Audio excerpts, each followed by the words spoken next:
Yo, what's good, people? Welcome back to Catching Up with E.D.F. This is your brother Sean. I got my brother with me. What's good, people? CJ here, your brother, your kinfolk, your nephew. Yes, sir. And as you see, man, we got an extra face in the picture tonight. So this is our ambassador segment where we invite, our close friends, family, or one day anybody from the virtual space that has connected with us into our ambassador segment. And this is a time to just connect with our community. And talking about some fish in the face. So none other we got with us our brother. Let's see, man. He's a close friend of mine, brother from another. I've known him for 20 plus years now. He's the best freestyler you ever seen this side of the Mississippi. The coolest guy, the best dressing guy, know every shoe that's out here, every polo that's out here, you name it, man. But none other than my boy Jamar Harris, man. What's good with you, man? Hey, man, I'm just happy to be here, man. I appreciate y'all, man. I see what y'all brothers doing with E.D.F, man. I'm just trying to be down in the town. You feel me? We got you. We got you, man. I need one of them teas, my boy. We got on you. The way. On the way. Yes, yeah, sir. Man. So yeah, man, with our ambassador segment, man, we just we're trying to carry out, what the word say in 2 Corinthians 2:20. Just being that extension of God's voice, imploring people or persuading people to know what's good about God, what's good about the word, and knowing it's a good thing. Before we get too deep within the segment, man, shooting from the hip, Jamar, I'm gonna ask you this, man. What's your story or your involvement of what caught you into fishing in your lifetime? Yo, what got me into fishing, bro, was the bonding with my step pops. My step pops and I used to go to the old Massey bait and tackle shop, going off towards like Jordan Lake. On our way to Jordan Lake to fish. And we used to stop by the little corner store and get a little peach knee-high and some nabs. And man, thank you. I love you. Get some rest. Forgive my baby, y'all. We used to get some nabs and a peach Fago, and normally I would just go fishing just to get the peach Fago and the nabs, keep it and Pops would sneak swish cake rolls and the tackle box to get me to go in there and get his bait and stuff on. And at first I was like, man, I ain't putting them worms and the minnows on that hook. And then for a while it just became such a serene, peaceful experience, and I got to really understand my step pops and really love them, just from the bonding experience we would have and the talks we would have, and like seeing how manly this man was. My step pop wasn't a big dude; he was just super strong and cool to me. Yeah. Always was a chiseled dude. He was about 5'7", well, just really 5'6", 5'7", but chiseled and very strong and very solid. And had a lot of respect in the hood around the way. So to like see people call him Mike Fight, because back in the day my pops used to get lit and he would throw hands. You know what I'm saying? Just that type of. But I just really learned to love him and respect him and understand how fishing was peaceful, and it became peaceful for me. All of my fishing experiences, other than one, has all been with him. Oh, that's dope. So he passed on to glory, man, in 2006. But it was so many fishing accounts. It was really his just peaceful thing to get away from the house. My mom would give him that time, and he would take that time, and I just started tagging along just to learn game from him and learn life from him, and it became our thing. That's what's up. Yeah, that's what's up, man. You made note about you would go for the nabs and the knee high. So, my boy, I'm a big fella. One of my early experiences with fishing is my ROTC teacher took me on my first time on a boat. Honestly, he took me with him and his son. I went and spent the night over there. We got up 4 a.m. to get to the lake. Now, granted, like I was fishing, but I wasn't like serious with it. I would just go with the homies every now and then. Bruh, we got out there on the lake, and I should have took more advantage of this opportunity. Didn't realize what kind of opportunity. I'm talking about. He got 16-foot bass boat decked out, bells and whistles. I don't know where you feel me? I didn't take advantage of it. We out there, I cast 1 time, didn't get nothing, cast 2 times, didn't get nothing. I sat down and started making bologna sandwiches. I ate. He had a whole loaf of bread. and a pack of bologna, bro. When I say I ate like 4 sandwiches, he looked over and was like, "Hey, son, you gotta do something other than eat some sandwiches out here. Like Boy, other people killing gonna the need to eat." sandwiches. Man, so Boy. I dig it, bro. Just with the Yeah. food, it'd be like that. Nabs, boy. I'm trying to tell you, boy. You got it. The It'd be wonderful like thing that. about fishing, you gotta have some snacks. Oh, yeah, Got man. to. Got It's a to. vibe Gotta stay out on there. It's that. a Gotta stay peaceful on vibe. that.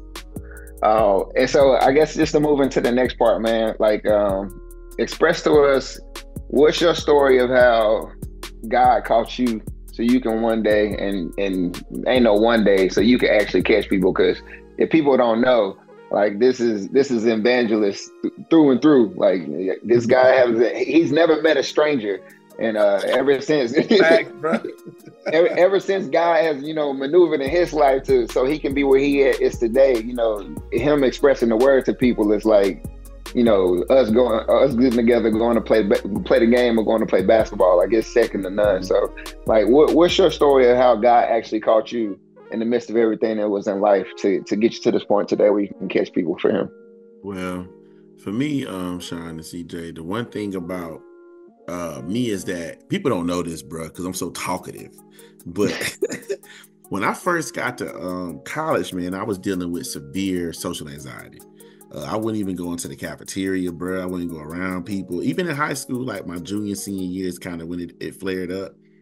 And I just started to notice I was a bit different as far as like I didn't want to be around people. And not like I didn't like people. I love people. You know what I'm saying? But I would always feel like people were judging me or talking about me, and I could hear the voices of like what the enemy was tricking me to think that they were saying. Now that as I'm older, I know in revelation through the Holy Spirit, I know that was really a trick of the enemy to stop my voice. Gotcha. Yes.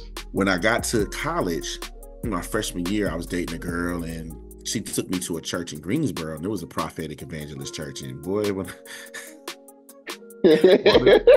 I went down there for one thing, and then got something else. And and after we went to church, like the next day, bro, it was pretty much the nail in the coffin for our relationship, because we went to IHOP and we just hashed it out, and it was just bad. Anyway, after that, we were just friends. And then I was just really, my heart was broke because, I realized that this girl, she was going to go on and do what she wanted to do. And I was going to go on and do what I wanted to do. And I was just hurt. I really loved it. Man, when I tell you I was praying, and I just really began to be very vulnerable to the Lord, and the Lord moved in my dorm room. And after that, bro, I was just like, man, I'm feeling different. I feel at peace. And I was dealing with demonic activity at that time. Like it was, demonic forces hovering in my dorm room. And I just spoke the name of Jesus, and them suckers fled. And I was like, oh, this real. Like the Lord real. You know what I'm saying? Not just like he real. So I began to have Bible study in my dorm room. Oh, wow. And I actually had Bible study with PKs, with a PK, and like kids that was raised in church. Well, one PK and kids that was raised in church. And I'm like, bro, your daddy a pastor. Why you out here sleeping with these girls and doing that? I was confused because I just couldn't understand. Like, bro, you raised in the word. I knew the word. I was around it. My mama, was raised around it. It was in church and working in the community, helping people get off drugs and stuff. But I ain't really know God, like know God. Yeah. And it was around that point where, later on, a few months later, I met my wife. And at the time, just my friend, but my girlfriend, she was one of them that, you want to date me, you gotta know Jesus. And I'm like, man, I'm saying I want to know Jesus, but y'all know how that goes. Yeah. And I went to a service in the fall of 2004, and I got radically saved, like really full blown at an altar call, getting spirits prayed out me. And I had a vision where I could see into the future in my life, and the Lord was showing me like through a portal, I could see my a prophetic dream and vision, but it was in real time. Yeah. I felt hot coals in my mouth. I know what Jeremiah was talking about. I felt that. That's a crazy feeling. And I could see everything. And then that was just, it kind of shifted for me. I wasn't all the way out of my sins. I was, trying to find my footing, man. I just wasn't really a church dude. I was always around the way, brother. And I'm from around the way, and I'm from the block. Same. So Same. My reach has always been good with that, but I also have the ability to reach people who are multicultural and multiple different ethnicities, from white to Asian to Indian. I've had people that I ministered to like one-on-one before I was even in church as a minister. I'm ministering to people, bro, who believe in whole different other guys, but they praying to Jesus with me. It was just wow. And I begin to know, okay, I don't know what an evangelism is, but I know I love people and I know how to talk to them. I don't really know how to do this the church way. I ain't really with the church way, because the churches say they want to evangelize, but they don't really want them people to do it. Let's keep it a band. So, keep it a buck. Keep it a buck. Let's step on no toes. So, but I'm telling you the truth, because I've been in church and people are like, well, you ain't bring nobody to church. I said, well, if you count the people I brought to church, it's a couple hundred. Yes, sir. Like, y'all not ready for who I'm bringing, because I'm not bringing the polished people you want. Yeah. And that's a heart matter. It's not really a Jamar matter. That's a heart matter. And I began to realize that I have a call really for going outside of the four walls, bro. I can't just be in a building. It ain't really good for me. So, and that's how I really knew that I was really called to fish for them souls, bro. And it just happens in a natural way. My wife and I now go out to eat. When we go on our honeymoon trip, we go on every year, or a little vacation with the kids, we'll say, look, what we gonna eat? All right, what is God speaking to you about the waiter? Because it ain't just, hey, give me this, and serve me, and I don't like that, because that's not God. It's everybody's life has a meaning and a purpose. So even when people are serving you, or even when you are in a position of power above people, you should have a humility. Like, I'm a teacher. When I'm in my school, the custodians love me, because I talk to the custodians like they are the principal. And I scream out their name. I love on them, I speak their language. If they speak Espanol, I say, hey, hola, señorita, and I try to dance and make them feel good, make them feel welcome. I try to bring smiles to people, because I remember what it felt like to feel when I felt like I was alone, when the enemy was lying to me and I was believing it.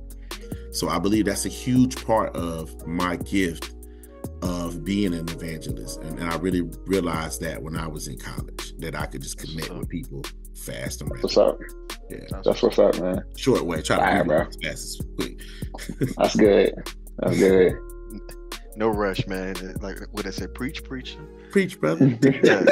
No rush, man. Preach, my brother. Good stuff. What has the Lord done for you lately? I'm telling you. We touched on the fishing, man, and we touched on the spiritual side and the physical side of it. But before we end this, man, let tell us how others can reach out and look for you, bro. Social media handles, man.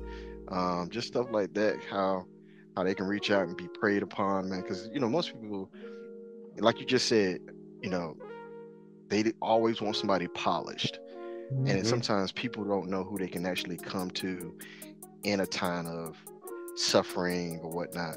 So when you got somebody you can connect with, you can rock with, you can discern, oh, that's somebody I want to rock with. Let me touch base with him. So just drop that nugget in for us before I got you, brother. I got you out of here, man.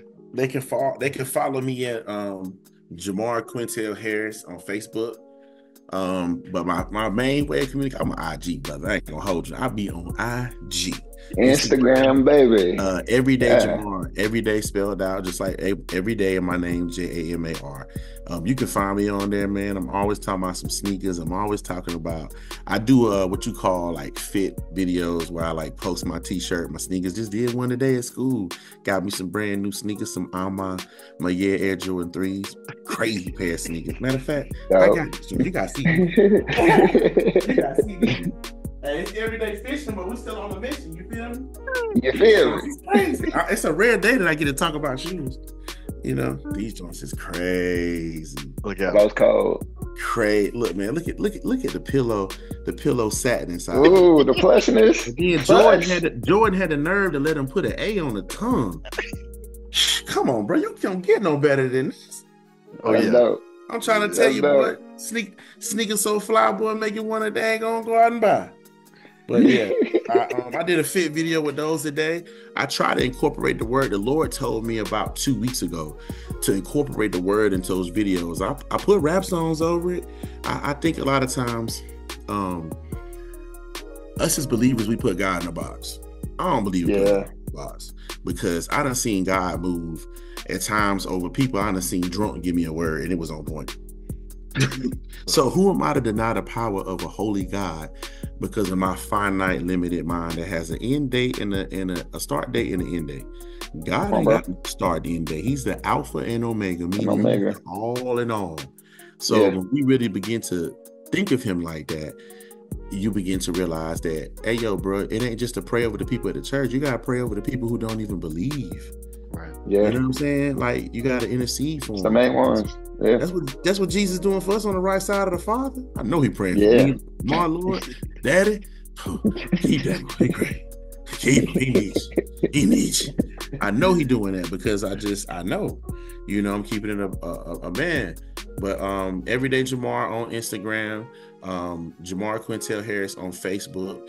I do got a Twitter. I don't even know. I mean, an X. I don't even know what my X is. It's probably, if you type in Jamar Harris, you're gonna see me up there posing. I got a picture. I'm always doing something with some clothes. That's what's up. And that's it, man. That's it. Yeah. That's what's up. For sure, man. I'll be outside. For sure, man. Well, man, we definitely appreciate you coming through, bro, spending some time with us. Amazing testimony. I even heard some things that I ain't even know. I've been friends with you all my life just about at this point. But definitely a blessing, man. I'm gonna say y'all be on the lookout, man. We got some things that we'll connect with Jamar on, so you'll see him more often. And we're definitely, bro, you can come back and do this anytime, man. We just matter of fact, we'll get you on a regular episode too. We'll get you on a regular episode too, man. So hey, you man, can be a part of it. Man, shout out to CJ, man. My boy gave me a PlayStation 4 and I ain't had no game system, bro. Shout out my bro, he a real one. Hey, man, the Lord bless him real good, cuz. You know what I'm saying? Still got it, I appreciate it, bro. Appreciate it, man. Good, boy. Gotta shout out the homies when you can. And Sean also my producer. Y'all better check out music too. We be cooking. Yes, The new year about to get rocking. Oh, they don't know. They don't know. They don't know. Yeah. But yeah, man.